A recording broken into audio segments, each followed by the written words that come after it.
Class teaching के इस video में आपका स्वागत है। आइए बच्चों, इकाई 1 का अध्याय 1, इस अध्याय को पार्ट 1 में हम लोगों ने पढ़ा था। वर्गीकरण की पद्धतियाँ यहाँ तक पढ़ चुके हैं। वर्गीकरण क्या होता है इसके विषय में आपको बताया गया था। जीवों को उनके समान लक्षणों और असमान लक्षणों के आधार पर समूहों में विभाजित करना वर्गीकरण कहलाता है। अब यहाँ पढ़ेंगे वर्गीकरण की पद्धतियाँ। वर्गीकरण की कितनी पद्धतियाँ होती हैं, इस विषय में आपको जानकारी मिलेगी। आप देख सकते हैं वर्गीकरण की 4 पद्धतियाँ हैं। कौन कौन सी? सबसे पहले कृत्रिम पद्धति, आर्टिफिशियल सिस्टम, प्राकृतिक पद्धति, नेचुरल सिस्टम, जातिवृत्तीय पद्धति, फिलोजेनेटिक सिस्टम, और उसके बाद होती है फेनेटिक पद्धति। इसको अंग्रेजी में भी फेनेटिक सिस्टम ही कहा जाता है। अब आप जानेंगे कृत्रिम पद्धति क्या है। देखिए, जब एक अथवा दो महत्वहीन लक्षणों पर आधारित वर्गीकरण किया जाता है तो उसको वर्गीकरण की कृत्रिम पद्धति कहते हैं। जैसे किसी जीवधारी के आकार, उसके जीवन की अवधि के आधार पर उनको समूहों में विभाजित किया जाए, तो इस प्रकार के वर्गीकरण को कृत्रिम पद्धति का वर्गीकरण कहा जाता है। दूसरा होता है प्राकृतिक पद्धति का वर्गीकरण। इसमें क्या होता है, इस पद्धति में न केवल किसी भी समूह की जानकारी उपलब्ध हो जाती है, बल्कि इस पद्धति में उस किसी भी जाति के स्थान को देखकर अमुक जाति के अनेक सामान्य व विशिष्ट गुणों का आसानी से अनुमान लगाया जा सकता है। यह पद्धति अनेक लक्षणों के तुलनात्मक अध्ययन पर आधारित होती है।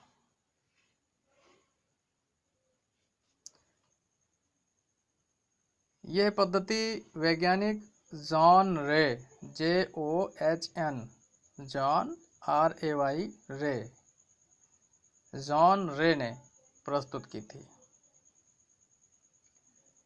इसके बाद में जातिवृत्तीय पद्धति, ये तीसरी पद्धति है वर्गीकरण की। इसमें क्या होता है, किसी भी जाति के विकासीय क्रम को जातिवृत्त कहते हैं,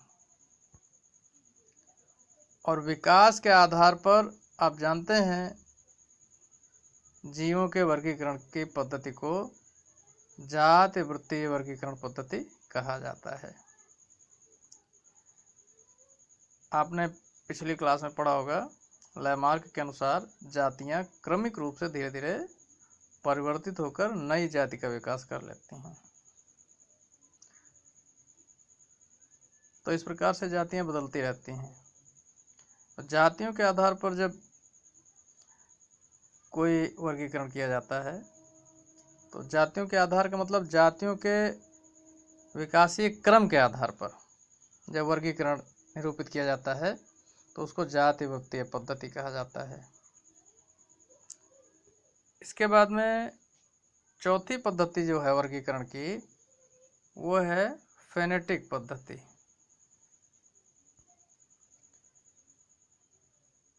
इस पद्धति में क्या होता है, इसमें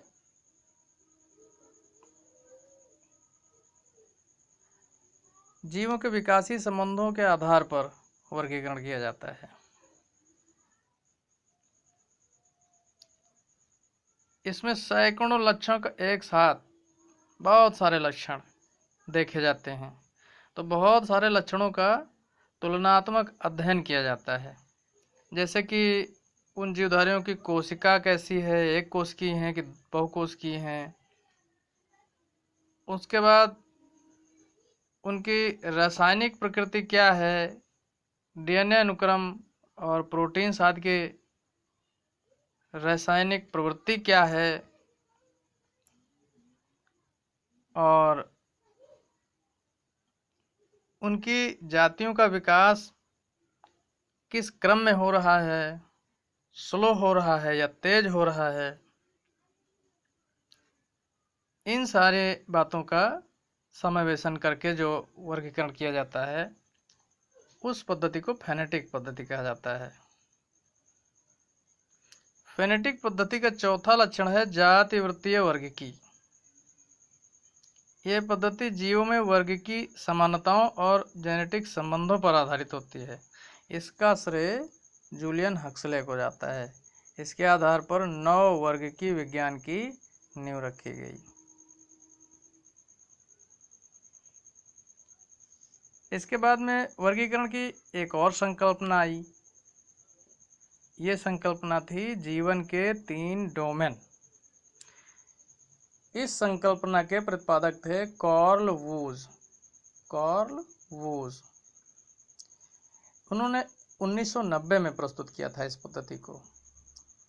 ये पद्धति जिन तथ्यों पर आधारित थी, उनमें पहला तथ्य है कोशिका के राइबोसोमल आरएनए न्यूक्लियोटाइडों के अनुक्रम में अंतर। दूसरा तथ्य है कोशिका कला की लिपिड संकल्पना तथा एंटीबायोटिक्स के लिए इसकी संवेदनशीलता। इन तथ्यों के आधार पर संपूर्ण जीवधारियों को, जितने भी जीवधारी पाए जाते हैं सराउंडिंग्स में, उनको 3 डोमेन में वर्गीकृत किया गया था। ये 3 डोमेन कौन से थे? पहला डोमेन था आर्किया, या इसी को आर्किबैक्टीरिया के नाम से जाना गया। दूसरा डोमेन था यूबैक्टीरिया, या इसका दूसरा नाम है यूकैरिया, एक और नाम है यूकैरियोटा। तो आर्किबैक्टीरिया, यूबैक्टीरिया और तीसरा नाम है यूकैरिया।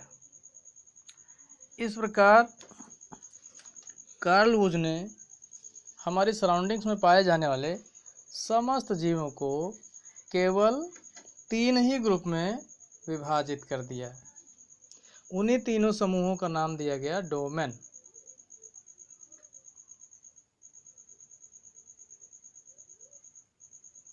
अब पहला डोमेन आर्किया, या इसको आर्किबैक्टीरिया भी कहते हैं। लक्षणों के आधार पर इनमें जिन जीवधारियों को रखा गया था, उनमें क्या लक्षण पाए जाते थे? ये अति आद्य जीव थे। आद्य समझते हैं? आद्य मतलब आदिकालीन, बहुत ही पुराने, शुरुआती दौर के, इस पृथ्वी पर जो प्रथम जीव बने होंगे शुरुआत में, उनको आद्य जीव कहा जाता है, प्रिमिटिव, जिनमें कोशिकाएं ठीक से विकसित नहीं हो चुकी होती हैं, उनमें केंद्रक भी नहीं पाया जाता है, और जो कोशिकांगक होते हैं वो भी अल्प विकसित होते हैं। दूसरा लक्षण था ये प्रोकैरियोटिक कोशिकाओं के बने होते हैं।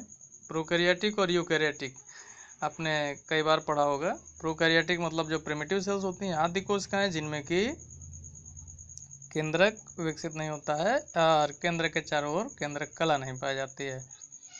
राइबोसोम्स भी कम सेड वर्ग में होते हैं, तो उनको प्रोकैरियोटिक कहा जाता है। और जिनमें पूर्ण विकसित केंद्रक कला सहित उपस्थित होता है और राइबोसोम अधिक सेड वर्ग में होते हैं, वो यूकैरियोटिक कोशिकाएं होती हैं। ठीक है। इसके बाद जिन जीवों की कोशिका कला में पेप्टिडोग्लाइकन्स नहीं होते हैं, जिन पर एंटीबायोटिक्स का कोई प्रभाव नहीं होता है, जिनका आरएनए बैक्टीरिया आरएनए से अलग प्रकार का होता है, उन समस्त जीवों को डोमेन आर की बैक्टीरिया में रखा गया। ठीक है, उदाहरण के लिए आप जान सकते हैं जैसे मेथोनोजेंस, हेलोफाइल्स तथा हाइपरथर्मोफिल्स।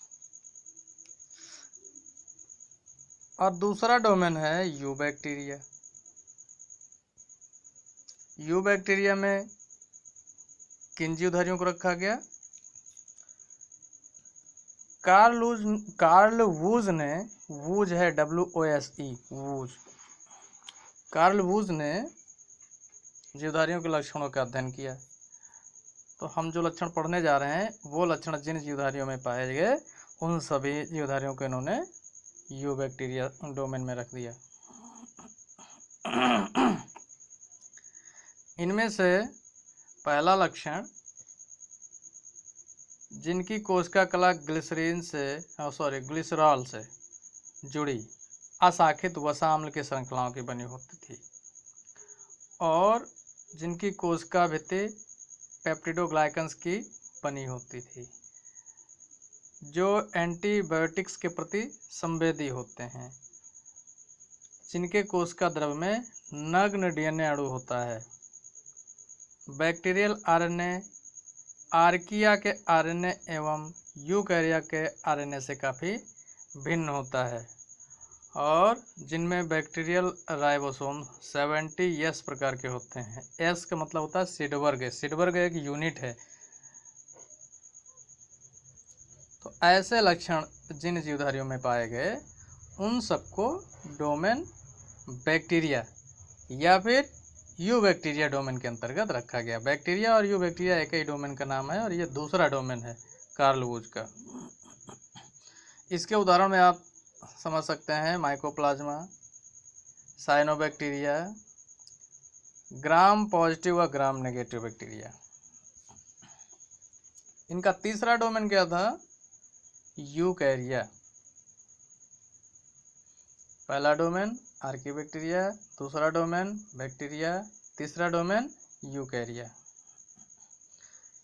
यूकैरिया में जिन जीवधारियों को रखा गया उनमें क्या लक्षण पाए जाते थे? इनकी कोशिकाओं में यूकैरियोटिक संगठन होता है। इनकी कोशिका झिल्ली बैक्टीरियल कोशिका कला के समस्त प्रोटीन, लिपिड, प्रोटीन से बनी त्रिस्तरीय झिल्ली होती है। मतलब ऐसे सभी जीवधारी जिनकी कोशिका कला प्रोटीन, लिपिड, प्रोटीन यानी 3 स्तंभों से बनी होती थी और जंतु कोशिकाओं में कोशिका भित्ति नहीं होती किंतु पादप कोशिकाओं में उपस्थित होती थी। यूकैरिया पर एंटीबायोटिक्स का कोई प्रभाव नहीं पड़ता। आनुवंशिक पदार्थ डीएनए तथा बेसिक प्रोटीन हिस्टोन उपस्थित हो और जिनमें राइबोसोमल आरएनए अलग प्रकार का होता था, जिनमें 80S किस्म के राइबोसोम उपस्थित थे, उन सबको तीसरे डोमेन में रखा गया।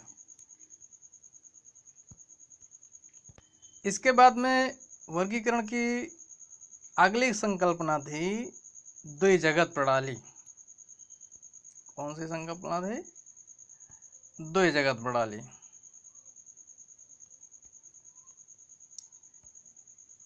इसके प्रतिपादक थे अरस्तु। अरस्तु द्वारा समस्त जीवों को 2 समूहों में विभाजित कर दिया गया।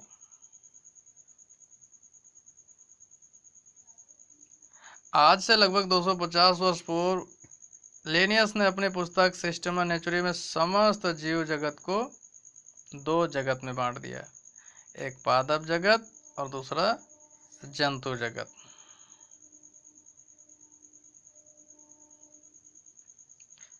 परंतु काफ़ी हद तक 20वीं सदी के 7वें दशक तक तो ये मान्य रहा। उसके बाद इस पर वैज्ञानिकों ने आवाज़ उठाई। इसमें बहुत सी कमियां देखने को मिली। जीवों के द्विजगत वर्गीकरण प्रणाली में क्या क्या कमियां देखने को मिली, ये आप यहाँ देख सकते हैं। पहली कमी ये थी कि प्रकाश संश्लेषी पादप जो जंतुओं के समान चल जनन कोशिकाएं उत्पन्न करते हैं, उनको वनस्पति जगत में रख दिया गया।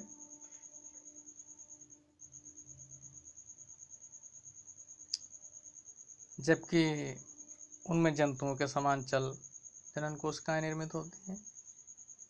दूसरी कमी थी क्लेमाइडोमोनास यूलिना तथा आवपंक कवक को जंतु वैज्ञानिकों द्वारा जंतु जगत में रखा गया और वनस्पति वैज्ञानिकों द्वारा वनस्पति जगत में रखा गया। ये भी विवादित हो गया। तीसरी बात यह थी, जो कमी थी वो ये थी कि कीटभक्षी पौधे स्वपोषी एवं विषमपोषी दोनों होते हैं, तो इन्हें पादप एवं जंतु जगत दोनों में रखा जा सकता है, परंतु द्विजगत प्रणाली के अंतर्गत इनको पादप जगत में रखा गया। चौथी कमी यह थी कि कोरल, स्पंज, ट्यूनिकेट्स जो स्थिर होते हैं, इनको पादप जगत में रखा जा सकता है, लेकिन वो जंतु जगत में भी समाहित हैं। पांचवी बात, विषाणु व जीवाणु को विवादास्पद गुणों के कारण आज तक सुनिश्चित रूप से वर्गीकृत नहीं किया जा सका। तो ये सारी कमियां थी।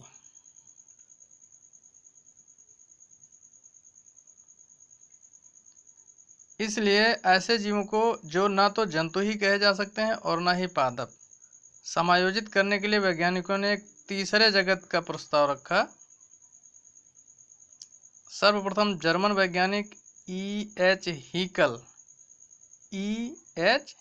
हीकल ने सन 1886 में इन एक कोशिकीय जीवों के लिए, जो ना तो जंतु हैं और ना ही वनस्पति की श्रेणी में आते हैं,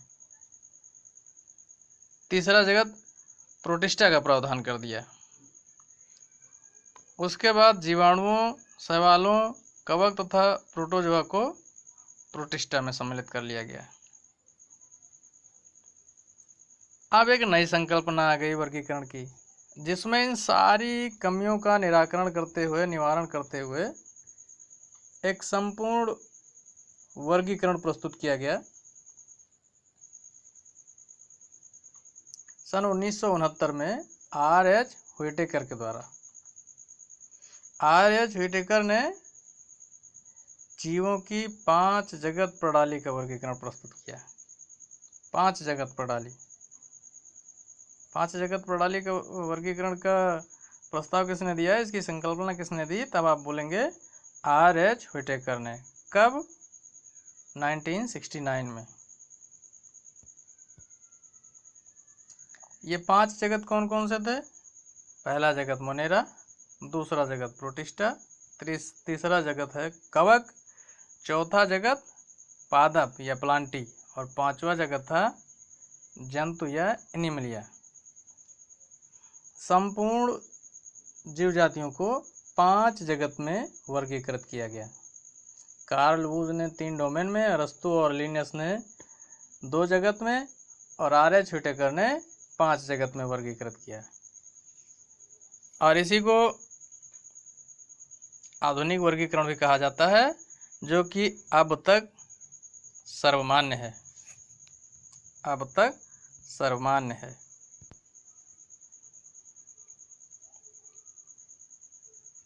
अब यहाँ पर बात यह आती है कि 5 जगत का वर्गीकरण किन लक्षणों के आधार पर किया गया। जैसे हमने आपको बताया था कि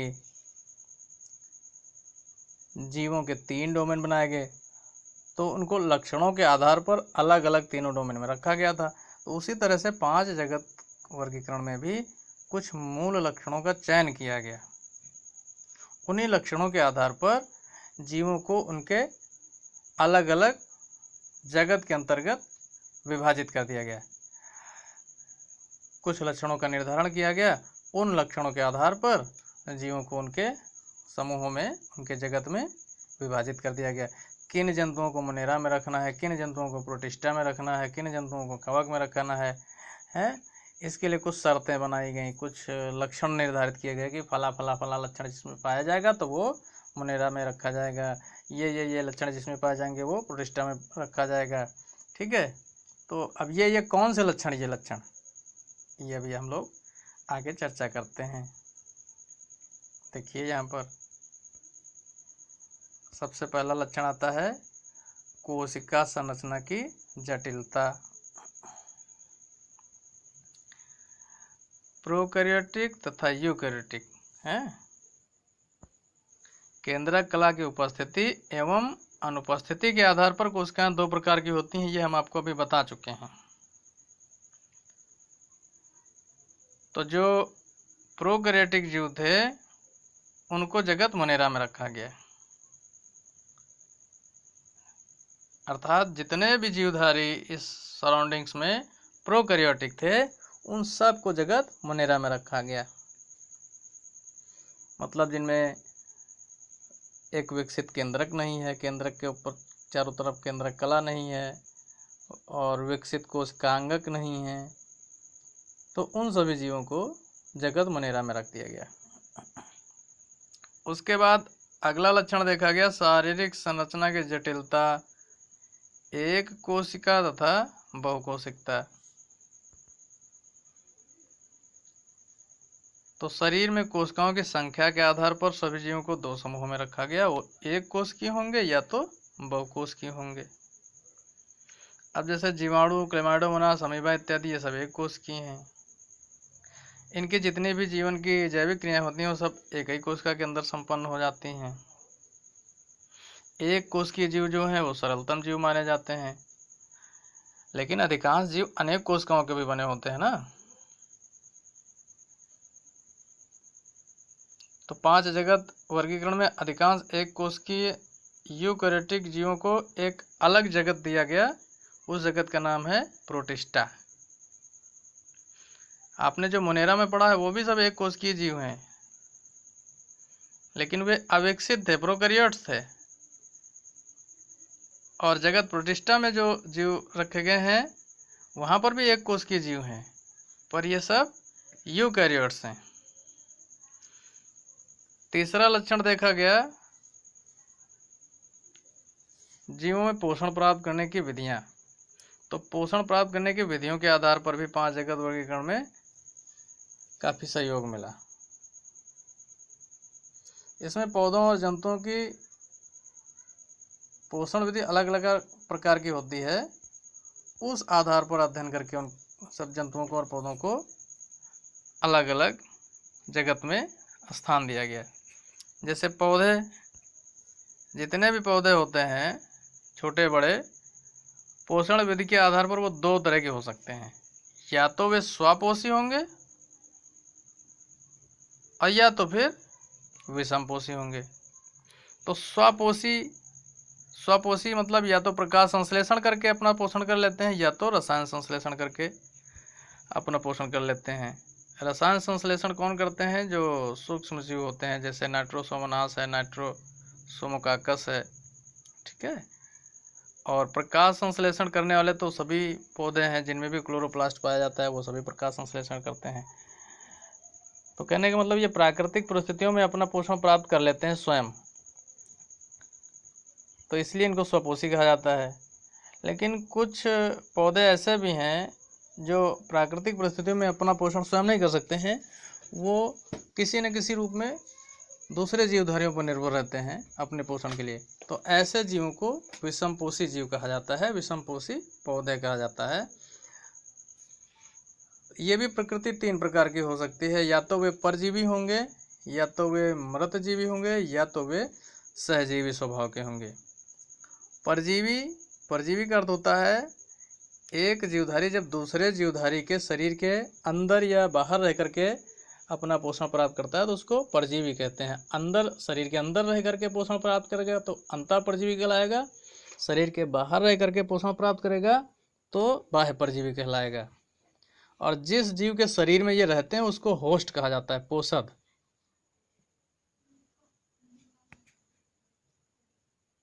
इसी तरह से सड़े गले और मृत पदार्थों से जो भी जीवधारी अपना पोषण प्राप्त करते हैं उनको मृतोपजीवी सेप्रोफाइट्स कहा जाता है। और जब कोई दो जीवधारी आपस में सहयोग करते हैं पोषण प्राप्त करने में एक दूसरे का, दोनों को लाभ होता है, तो ऐसे संबंध को सहजीवी संबंध कहा जाता है। ये पोषण का सहजीवी स्वभाव है।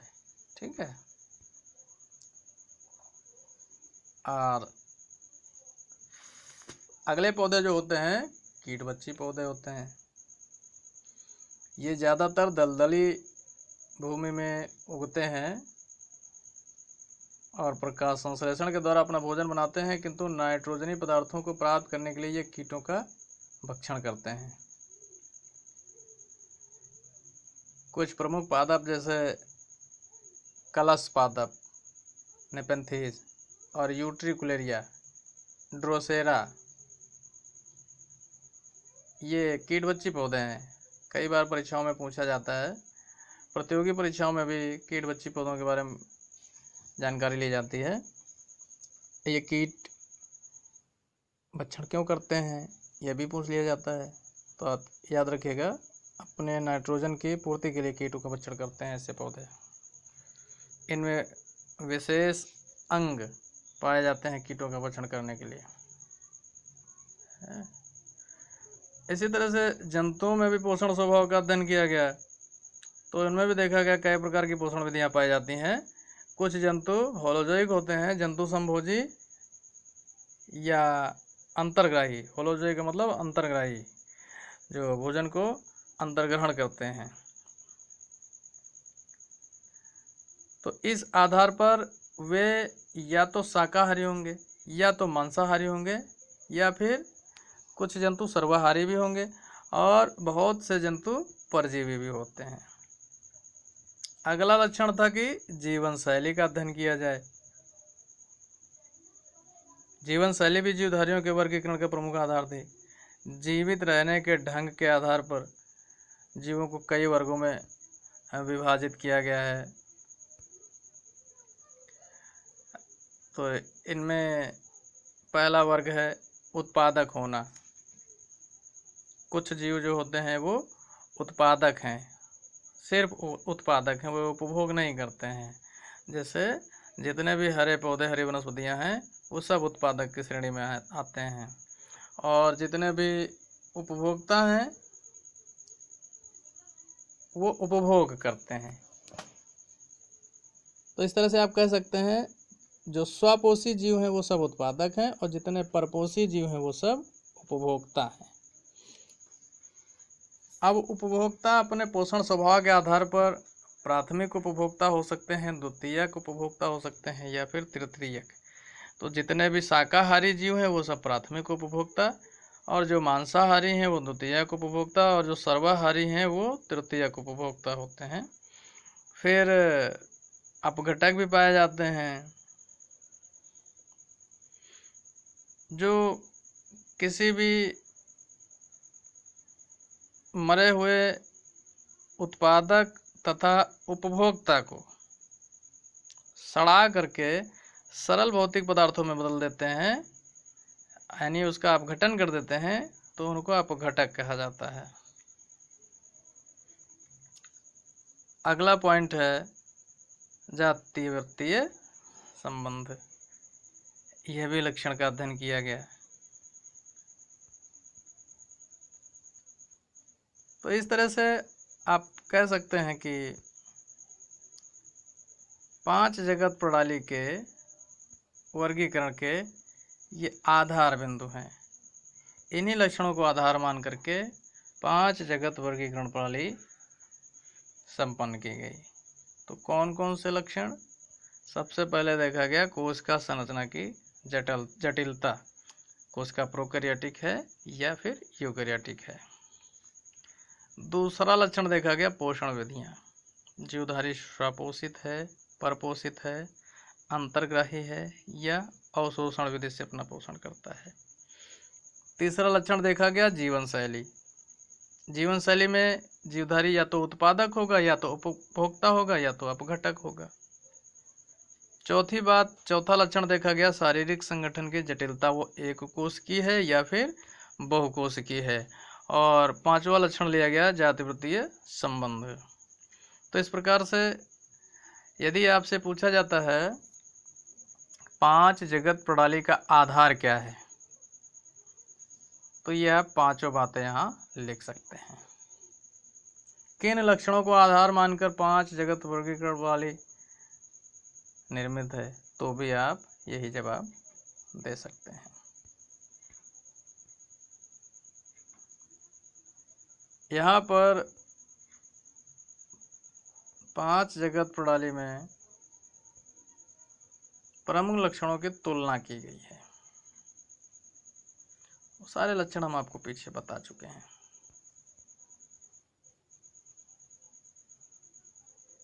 जीवों के 5 जगत कौन कौन से हैं, आपको पहले बता दिया।